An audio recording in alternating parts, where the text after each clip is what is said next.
so much. Thank you so much for the opportunity to present today. This is very exciting. And without even leaving Toronto, we're able to connect and talk to each other. So today's topic is assessing appropriateness of antimicrobial use for local quality improvement and national benchmarking. How can we get the best of both worlds? And Deborah and I will be tag teaming, and I'm going to get started. So the objectives, we'd like to provide an overview of the evolution of how Canadian hospitals have been assessing antimicrobial use appropriateness. And then Deborah will talk about the development of a consensus protocol through an expert panel. And then the last part is more of a conversations with this audience about, what would be some practical options, a practical model for a Canadian-wide antimicrobial use appropriateness assessment tool. So I'll start with the evolution and the landscape of assessing antimicrobial appropriateness in Canada. So first of all, why should we do it? And why put all this effort and resources into doing it? I think it goes without saying, antimicrobial resistance is indeed a threat to the health of Canadians. And antimicrobial stewardship programs in the hospital environment or institutional environment have been established under Healthcare Quality Improvement or QI and patient safety framework. And this has really been facilitated by Accreditation Canada, requiring acute care hospitals, cancer center, as well as long-term care / complex continuing care rehab facilities to have antimicrobial stewardship programs. And that test of compliance and the accreditation standards continue to be, kind of a good push to ensure antimicrobial stewardship interventions are in place for safe use of antimicrobials. And simultaneously, the Public Health Agency of Canada has issued the Pan-Canadian Action Plan. And there have been multiple reports in terms of the original framework and then the action plan, and then successive updates have been published in the last few years. And they do emphasize that, under the 5 pillars to tackle antimicrobial resistance, antimicrobial stewardship is indeed one of the 5 pillars, in conjunction with leadership, research and innovation, surveillance, infection prevention and control.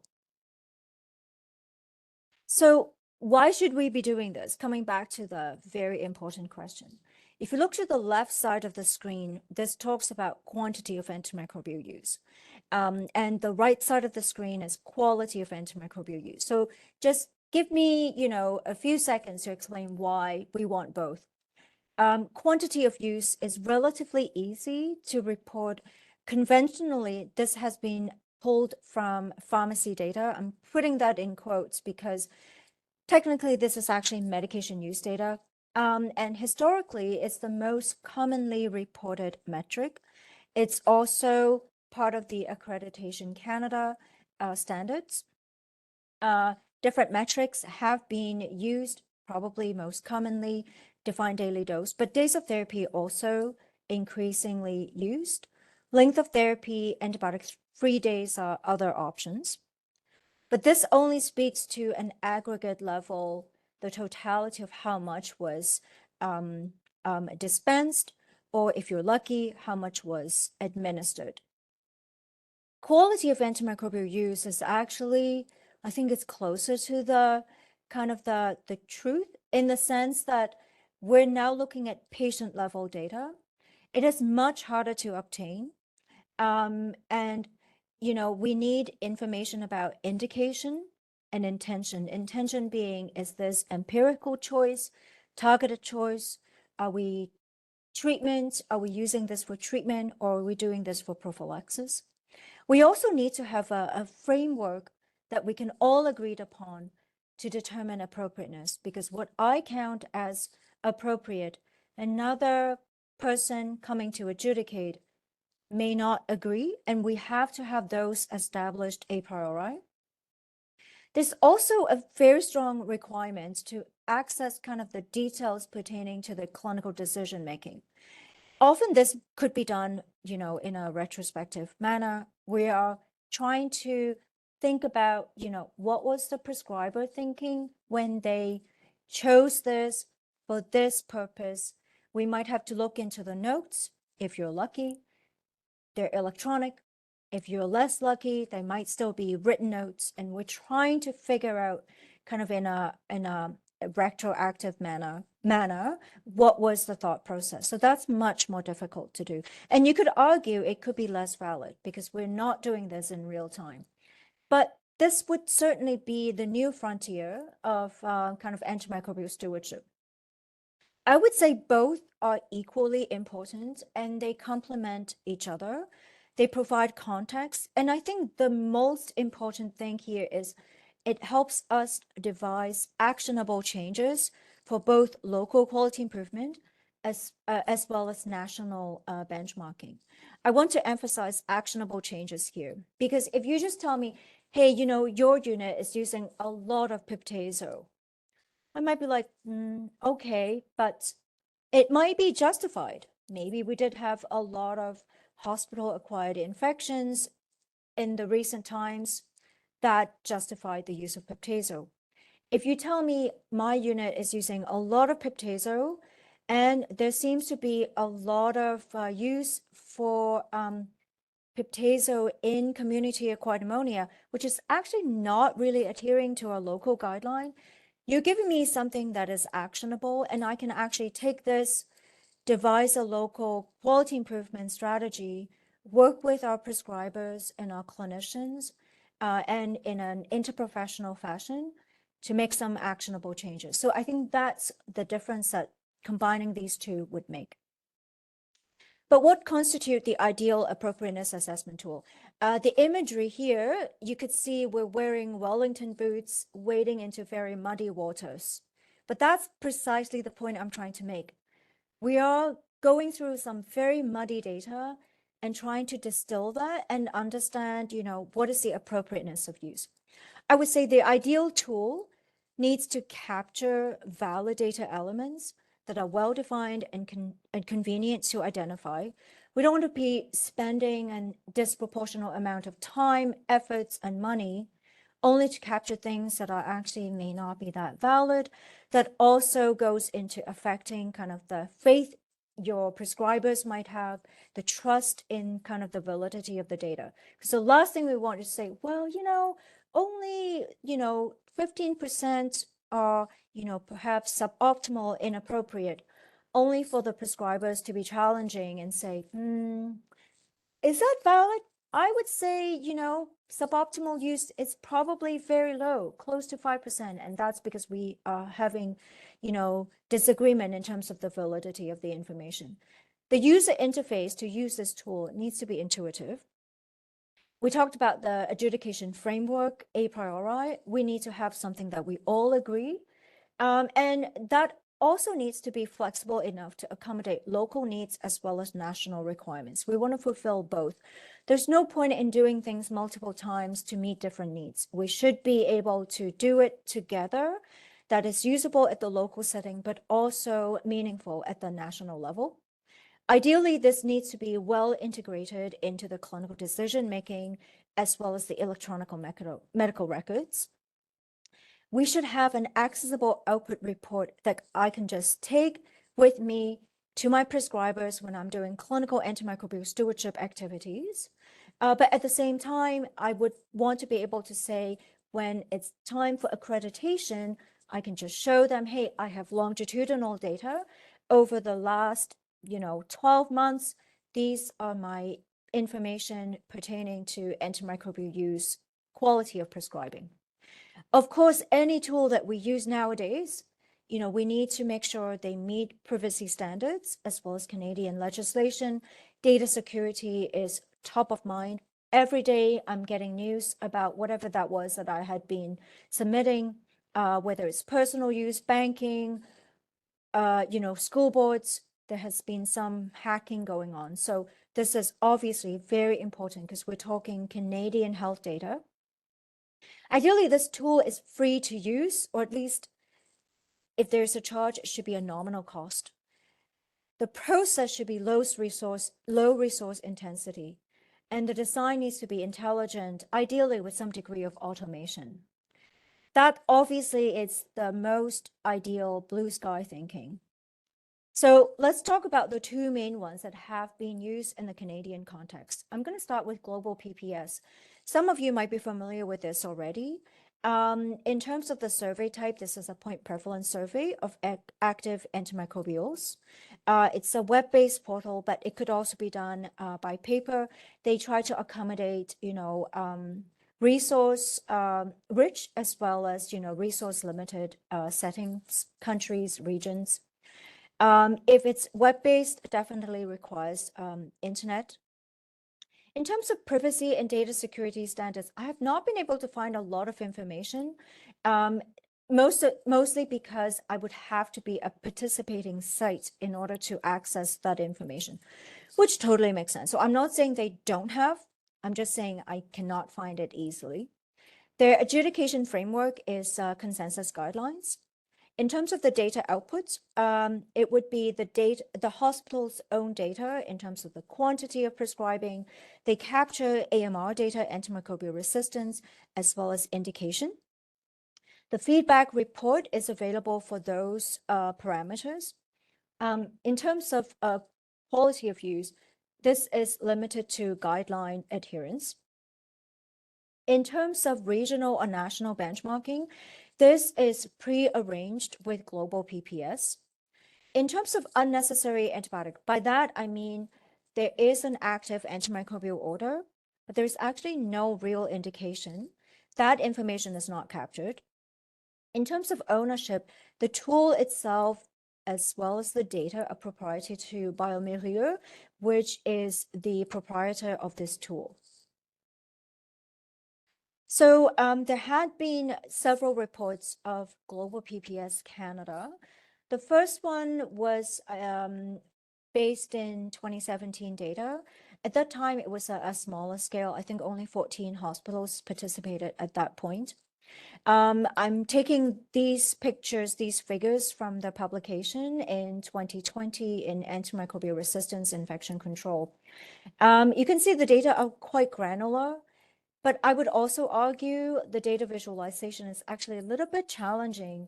This is not something I can just take to my antimicrobial stewardship rounds and put it up on the screen and talk about, the indication and drug class use appropriateness. But they do have useful information about antimicrobial use by indication and by ward type. So I think that's great. And that was only the initial round. Further from there, there had been a second round of global PPS, and this had increased to 47 Canadian hospitals participating. This was published in CMAJ Open in 2021. There has been a lot of improvements going from the 2017 to the 2018 reports. The information is much more usable, I think. And again, you can see the regional differences. You could see the by indication, by drug by indication, as well as the AMR information. And I really appreciate this in the sense that I want to be able to see kind of the multi-drug resistant organisms in its relationship to the type of antibiotics that's being used, the spectrum of antibiotics that's being used, as well as the indication. I think that gives a very nice picture. And I really appreciate that they report on guideline being available and guideline adherence, as well as some degree of specialized wards, such as hematology oncology. So I think this was very nicely done. Kind of in terms of the pros and cons, I would say I'll start with like what's really nicely done. So this is definitely early pioneer. I would say fairly wide, participation across Canada. It's a free tool. Indication is captured, guideline adherence captured, specialized populations captured. And because this is global PPS, if you go to the website, there is actually a lot of international participation. And I also recognize and acknowledge the efforts to give this tool, make it available to resource limited setting. In terms of some of the cons, I would say it's very resource intensive. It's really kind of a manual data inputs. The data are proprietary to Biomerieux, as I mentioned. I would say the data visualization is, I would say there is room for improvement. And most importantly, this might be good for like kind of metrics reporting, for, bringing this to like senior leadership, and bringing it to, maybe like regional benchmarking, but it is not usable for clinical antimicrobial stewardship interventions or local quality improvement. I think that is a little bit more difficult because the data extraction and the benchmarking, if I were to compare to a peer hospital, I think it's more difficult to do in terms of the data governance. So the other one I want to talk about is NAPS. This is a National Antimicrobial Prescribing Survey. It's also a point prevalence survey. It can be done web-based portal or an Excel file. Last year, for a period of time when the platform was not available for about 8 weeks, we did have to use an Excel file and then send it to the main team in Australia to upload the data. The technical requirements does require you to have internet access. In terms of privacy and data security standards, we have been pushing them to make sure, they give us a report, and they do kind of fill out an industry standard setting questionnaire. So I would say it's up to date. The adjudication framework is consensus guidelines, as well as principles of antimicrobial stewardship if there are no guidelines. The data output are quite similar to the global PPS, with the exception of their dashboard and longitudinal report. I would say this truly is their claim to fame, is how easy it is to configure the reports that could meet my clinical AMS rounds needs, as well as longitudinal reporting, any kind of reporting to senior leadership, in terms of the quality of use, as well as for Accreditation Canada purposes. Benchmarking would be prearranged locally or nationally. For example, with NAPS Canada, it would be through myself and Deborah. Specialized population, I would say, is somewhat captured. The design of this tool was not meant to address, specialized population. And I would say most kind of near and dear to my heart would be the immunocompromised population, hematology, oncology, solid organ transplants, and stem cell transplant CAR T. So it's not truly capturing, not designed for that, but it's to a degree it is captured. Unnecessary antibiotic is not captured to an extent. Like I said, there's an active antibiotic order, but there's actually no reason for it, no indication. That's not truly captured. The ownership, the tool itself is proprietary to University of Melbourne, but the reporting and analysis of data are up to the end users. So individual site can download their data files and analyze it and then use it for their local benchmarking, their senior leadership reporting, as well as clinical AMS rounds. So a few years ago, internationally as a group, we published this to kind of give everybody a flavor in terms of what it would look like. So on the left side of the screen is the appropriateness definition. You can see that it's kind of anchored around having guidelines, and then only if there are no guidelines, that would be using the AMS kind of first principles. And they have predefined categories, appropriateness, inappropriateness. Having said that, they are revising this for like 2025-26 launch. So there's some tweaking. On the right side of the screen, this is their dashboard report and the benchmarking report. So I would take this to my stewardship rounds in, say, malignant heme, and put this up on the screen and say, hey, this is my, unit level or program level audit for this week. Now let's talk about, kind of the specific patient. So I'm using a kind of a funneled report so that I talk about the aggregate level of quality of prescribing, and then I go into like patient level discussion, much more granular and actionable things. And so this comes from the 2023 NAPS Canada newsletter that Deborah was instrumental in generating. This was circulated in 23, and I would say between 2018 to 2024, including the period during the pandemic, in total, 76 hospitals have contributed data through the platform at various time points. And this project was done with funding support from the Public Health Agency of Canada. We have representation from both small rural hospital all the way to large academic urban hospitals. And there had been, various participation from provinces in Canada, as indicated in this map. When we sent this out, this was up to 2023. And since then, we've had a few more sites joining us.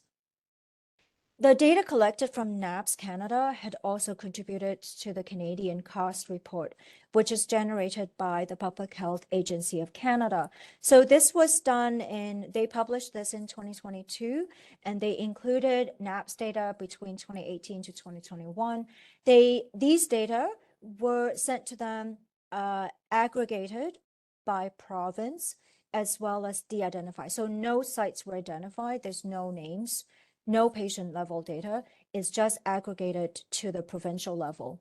And that's why they focus more on reporting it by region. So Canada overall, Western Canada, Central, Eastern Canada. And also they wanted to focus more on the WHO aware categories of antibiotics. And they wanted to use that as a standardized reporting in terms of the appropriateness of use by those drugs. And so you can see that as the bottom left of the screen, as well as the right side of the screen. So pros and cons of NAPS Canada. I would say definitely, kudos to the Melbourne team. They are also early pioneers. Indications captured, guidelines adherence is captured, with AMS principles as alternative framework. Specialized population captured to an extent. Data visualization really is their claim to fame, I would say. And I think to an extent, there is some degree of integration with electronic medical records, but I would say, this is always a work in progress. And it's a very, I would say it's a very high point to accomplish.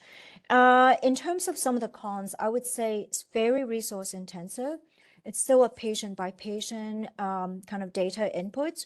It is possible to do a bulk upload, but I think there are a lot of limitations in terms of that mapping of the data.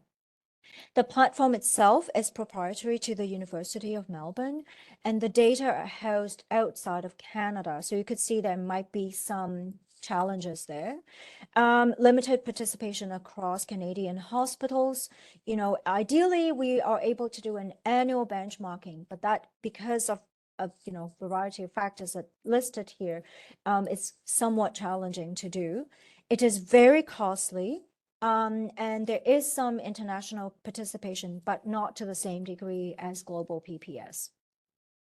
So with that, I'm going to turn it over to Deborah to talk about kind of the development of the consensus protocol.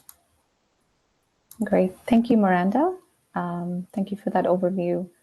Good afternoon, everyone. Great to be speaking with you today. So I will be talking about a recent effort by our team to develop a consensus protocol to evaluate appropriateness of antimicrobial use for health system hospital-based antimicrobial stewardship programs in Canada. And I'll also talk about some of our main findings. Funding for this project was provided by the Public Health Agency of Canada. So as we heard earlier, various antimicrobial stewardship programs from Canadian academic centers have collaborated to evaluate and report on antimicrobial appropriateness using different methods or platforms.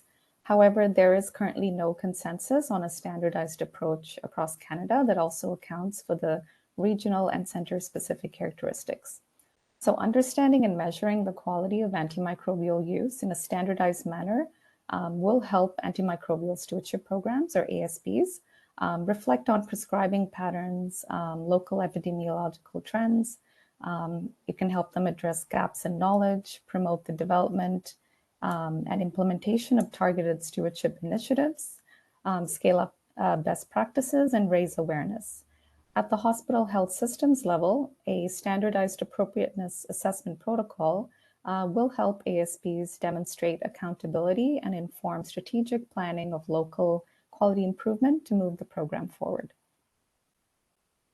So we had two objectives for this initiative. So the first one was to provide recommendations for the content and process of a standardized hospital-based antimicrobial appropriateness evaluation protocol across the patient population. And our second objective was to provide recommendations on the desired output from the evaluation for the stakeholders and end users. Next slide, please.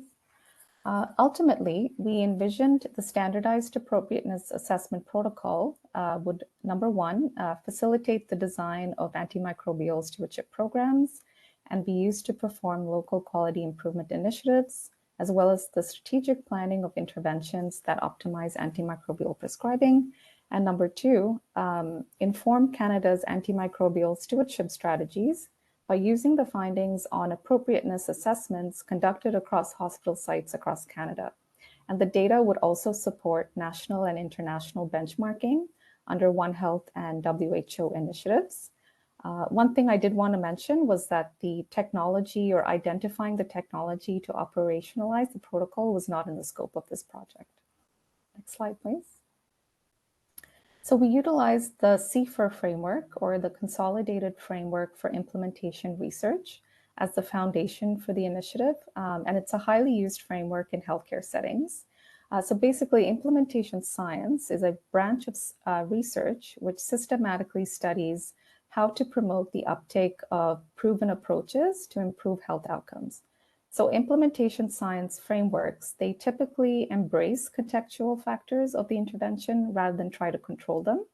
And they also delineate determinants, in other words, barriers and facilitators that may influence the outcome of implementation efforts. So similarly, the CFIR framework provides a determinant framework that helps predict and explain barriers and facilitators to implementation across multi-level ecologic factors. Next slide, please. So in our initiative, the innovation to apply within the framework was the consensus protocol for hospital and health system-based AMS programs to evaluate, report, and track the appropriateness of antimicrobial prescribing, or in other words, to track the quality of use in a standardized fashion and tailored to the Canadian context. So there are basically 5 domains that contain a menu of constructs. So the first one is characteristics of the innovation itself. Then we're looking at outer setting of the innovation, which includes geographical region, the hospital system, the overall healthcare system, legislation and health policy. Then we're looking at the inner setting, so the actual city, the hospital site, and the healthcare team. We're also looking at the individuals involved in the implementation and also in the development of the innovation. So what are their roles and characteristics? And then we're also looking at implementation process. So we basically use the CFIR framework to generate survey and interview questions, as well as to map themes obtained from the survey and the interviews to gain a better understanding of all of the contextual factors that would be involved in the implementation of the protocol. Next slide, please. So for our methodology, we use 3 phases. So in phase 1, we completed a literature review to gain an understanding of appropriateness assessments by hospital sites, multi-site health systems, or those conducted at the regional, national, and international levels. And we drew lessons from 5 high-income countries that were comparable to Canada. In phase 2, we sent out an electronic survey using purposive sampling through our known networks and expertise with people with expertise in AMS, AMR, and infectious diseases across Canada. And we ensured there was representation in terms of gender, career stage, geography, and discipline, I should say. So we elicited recommendations on various categories. So some of them were the reporting of quantity of use, reporting of quality of use, and measures of appropriateness, how we should carry out syndrome-specific assessment, what kind of microbiological details we would need to support the assessment, process parameters, such as the frequency of evaluation and the method, what are the resources that are needed to support the ASPs, and how do we meet Canadian privacy and legislation across provincial and territorial jurisdictions. We also gained some insight into the desired output of the evaluation. So what would an output report look like? What would be the design? What is the timeliness? What is the user interface? That would also be aligned with Accreditation Canada and their ROP. We also looked at the method of data flow for local quality improvement and antimicrobial stewardship initiatives, as well as how would the data flow for national benchmarking and ASP strategies in Canada. And then lastly, we conducted some focus group sessions through a semi-structured format to elicit further recommendations. And again, the interviewees was selected based on their interest expressed in the surveys, as well as on expertise and known networks. And we elicited opinions around the content, frequency, output, and support required for the implementation of the protocol. And our methodology and results were presented at the recent AMU Canada conference this year. Next slide, please. Oh, so sorry, Deborah. I didn't know about the... Sorry, never mind. Oh, no worries. So in terms of those who participated in the study, just very quickly, most of our participants were made up of AMS pharmacists, followed by physicians. We had representation from 10 provinces and Nunavut for the survey. For the focus groups, we interviewed participants from Ontario, British Columbia, Saskatchewan, Nova Scotia, and Alberta. Next slide. So I'll just be getting into the expert consensus and findings from our study. So we found strong support among participants for a standardized validated protocol, which could be applied across hospitals in Canada. And almost all respondents said they would be willing to use a Canadian-specific appropriateness assessment tool if one was available today. And two main qualities emerged regarding the process, platform, and content to conduct the assessment. So the two were flexibility and efficiency. So both aspects would encourage wide participation in standardized appropriateness audits, which would enhance the validity and utility of the findings. And experts felt that sites should be able to choose between mandated and optional fields, depending on the scope of the assessment, what's the aim, and the resources available. So this would encourage participation of institutions with varying level of resources in completing these audits. Some of the data collection methods that were discussed were benchmarking audits, targeted appropriateness audits, syndrome-specific audits, and also how do we collect data for outpatient care, which is a growing field.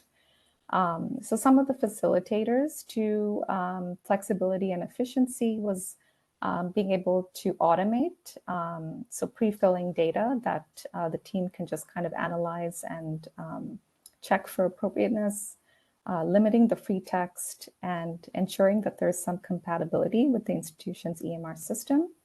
In terms of frequency of assessment, experts felt it should be driven by the aim of the audit. So several types were discussed, such as annual audits at a fixed time for national regional benchmarking, perhaps biannual benchmarking to capture seasonal differences, and also targeted appropriateness assessments intended for local quality improvement on an as-needed basis. Next slide, please. So in terms of defining appropriateness, consensus among the experts was that concordance with guidelines would be the preferred framework, as it is the most intuitive and valid way to standardize how each antimicrobial stewardship clinician may interpret appropriateness. Most experts prioritize locally developed or regional prevention guideline as the primary standard.